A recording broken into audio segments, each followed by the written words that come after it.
See, I just don't even remember what I was talking about now. See, I'm already looking at my glasses. As soon as I see a freaking screen, I'm already like this. The retraining is already done. Like, if anyone knows anything about um, neuromuscular learning, whatever. If you kind of talk to an English major, he'd say that's correct for what he's saying. So basically, to learn how to do an activity muscularly, you just have to repeat it over and over. And as you do that more, that's the whole saying that everyone loves when you go to a marketing thing and they're trying to get you to do this. And they're like, all the, what is it, the nerves that wire together, fire together, or neurons or whatever it is. So neurons that are similar fire together. Just like motor neurons. I know this one really in depth because I'm a kinesiologist, but it's all the same thing. Neurons are neurons. They jet energy out, and some of them have particles that go in between them. That's like the synapse and the cleft or whatever. The synaptic cleft. I was going to say good morning, but I don't know whether the guy can hear me because he's got headphones. You got headphones in? What's going on, man? You live around here? I work here. Where? Here? Hospital. Oh, you're at the hospital. Which one? Western. Oh, nice. Tell the surgeon that I say thank you. Oh. See that one? Yeah.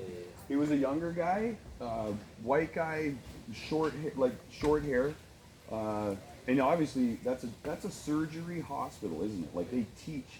Dude, that guy could have been like. Students. He wasn't no student. This guy was not a student. If he was, then get that student to do surgery on you if you ever need it. I'm a podcaster. I'm actually. No one can see you. I'm videotaping because I was videotaping already, and I'm actually a health scientist, which you know what it is because he works at the hospital, right? What's a health scientist? What is a health scientist? You might not know. See? Never assume that because someone works in the medical industry that they know what a health scientist is. So if that's true, right? Because I know what do you do at the hospital? I'm in the. I'm in the clean area. I'm not like. You clean up at the. See? Okay, so to get that job, you had to go through an application process with the hospital. It means that you have a high intelligence level. They don't want someone cleaning a hospital that doesn't know what they're doing currently right now. See? He doesn't have to be a doctor, but he doesn't know what a health scientist is. A health scientist, can you understand how fast I'm speaking? Okay, perfect. See, because I can speak Portuguese, but I can't understand Portuguese people speaking back at me at the same speed. See what I'm saying? So I already asked, right? Like, because you have an accent. I don't know whether you're from here. You could have see? I already knew he wasn't. Come on. So a health scientist is somebody that studied, like I studied kinesiology and health science at York University. Do you know where York University is? That's where I went.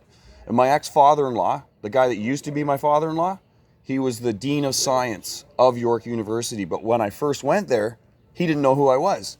But I'm having this sneaking suspicion now, like years and years later thinking about it all, that he actually did know me, like to see me, because like I was like this blonde-haired anomaly that was walking around that looked like He-Man, because I was a bodybuilder. You know what bodybuilders are? That's what I was. So now what I'm doing is after like 30 years of experimentation, it's called biohacking, using scientific method, I'm starting to broadcast about it. So that's why I like to say to people, I'm glad I'm not a doctor because I smoke, right? Who cares? I do like 50 other things that are healthy and it offsets it. Do you smoke? Yeah, I was gonna ask you. He's got money for a smoke. I said sure. You can always get smokes here, man. If you need, how much is a pack, Lezik? $7. 7, see? Now Lezik will be like, Eric's good. They're always good too. Did he give you a Yeah, time? no good people. He give you a time? No good people.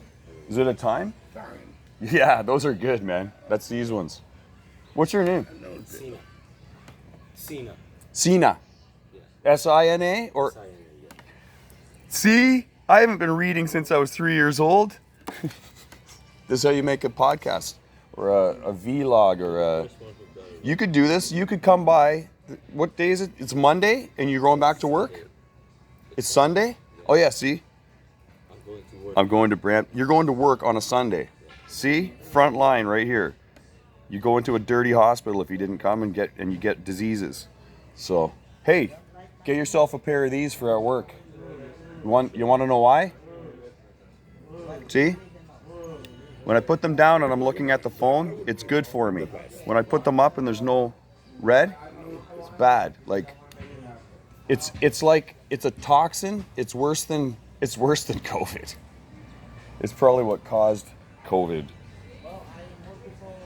Hey, one more fact before you go. When did they discover coronavirus? When? 2015. No, they did not, sir. That is wrong. Maybe before. They discovered it in 1958 in New York City, and approximately 100 people died, they estimated, and they said, and everybody else went out dancing, and that was what they said in the Journal of Nature, which is one of the most prestigious, like, medical, biological, magazines that doctors and PhD, scientists read, for the most part. What they meant was, they didn't go to a nightclub, they went outside.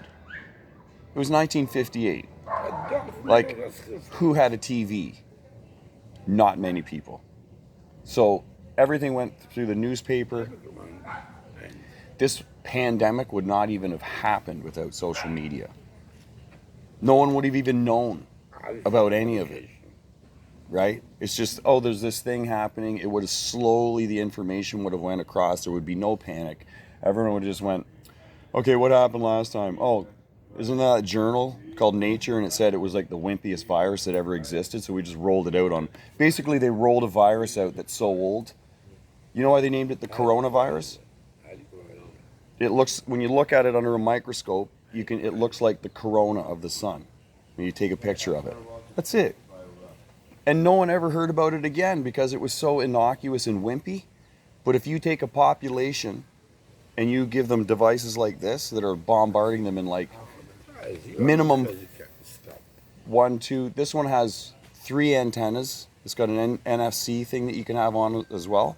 And it's a bidirectional EMF device. So it goes, and it's always pinging all the towers. So the more of those things that you have set up, the more invisible light frequencies that are not natural are bombarding not your cells, but the things that are inside your cells that are bacterial.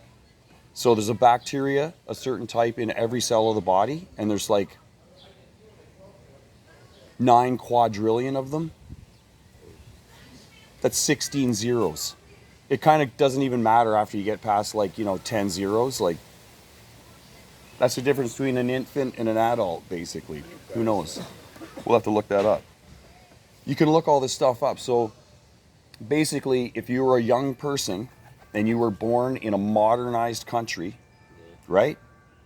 And you had no technology, you didn't have a cell phone, and you spent all your time outside and you probably didn't have shoes, you're very healthy right now, and I'll guarantee you they don't have corona. Period. But if you were gestated in a city center within the last 15 years, and you've been on a cell phone and you've been out in Dundas Square watching, the guys banging on the bongo drums, then you're not going to live as long. And they already know that. They're like, I just noticed it today. They're starting to make jokes about this stuff online. I'm like, this is crazy. So spend as little time as you can inside that building. And that's where I'm getting back to these. You can get them. They want you to wear safety shields, right? Tell them that you want UVEX Skypers. Do you have a phone? Yeah. Here, pull it out. I'm gonna make you look it up, because most people go, yeah, I'll do it, and then they just don't. But just like it says on your shirt, I'm a coach.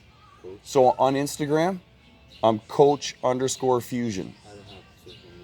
I don't have social media. Good. Don't get it. Okay, so just take down the information. It's UVEX, just UVEX Skyper. UVEX, UVEX, SKYPER, and then put Amber, AMBER. So it's like orange. Tell them that you want those. and wear them every second that you're inside the hospital. Because then it shields your eyes, and you can even get bigger, more goggly ones too. You should see all the COs in the jails and stuff wear them, right? Like big orange ones. They're like, and they cover, like, you could even put these underneath, right? Red's even better, but they may not let you wear it because you can't see. Like if I put these on, I can't see. There's no color in your shirt. It goes black. Everything else just goes sepia, but blue goes. So information is passed in the brain, in the synapses with ATP energy. Not in the synapse, that's the only spot where it isn't. And then in the rest of the network, it's like they're developing a much more sophisticated picture of what they believe neurochemicals and things that control our actions are. And most of it's based on the very basic science of those bacteria, the nine quadrillion, that's the mitochondria. If you didn't have any mitochondria, if a person, any person, had no mitochondria, they would not exist. Because they produce the energy. That's like saying to somebody, well, I've got this great car, but it has no engine. Isn't it the best car ever? Well, it's not even a car. If a car can't move, it's just a box. It's sitting there, right? So with no engine, what is the use of it? And when I say no engine, I mean there's nothing attached that's even attached to the engine, like a battery, all that stuff. The mitochondria are your battery. No, you're the battery for the mitochondria. You're a walking bag of water and electrolytes. Guess what they eat? They only eat one thing. What is it? Electrons. Isn't that interesting? So why do I care what I eat? Because all I do is I look at it and I go, is that really light, wimpy electrons? Like in the sugar that I put in here? I don't care. You know why? I'm sitting out in the sun and I got UV light going through my eyeballs and it helps me process it better. Go sit in the grass, it gets even better. You could drink pop all day. Within reason. But then if you go in the morning and you want to lose weight and get ripped, you're like, what do? I had 2 eggs with mayonnaise this morning. That's all I had. And now I know I can get away with drinking that cup of like loaded with sugar because I didn't eat many calories. I didn't take I did not take in very much dense electrons.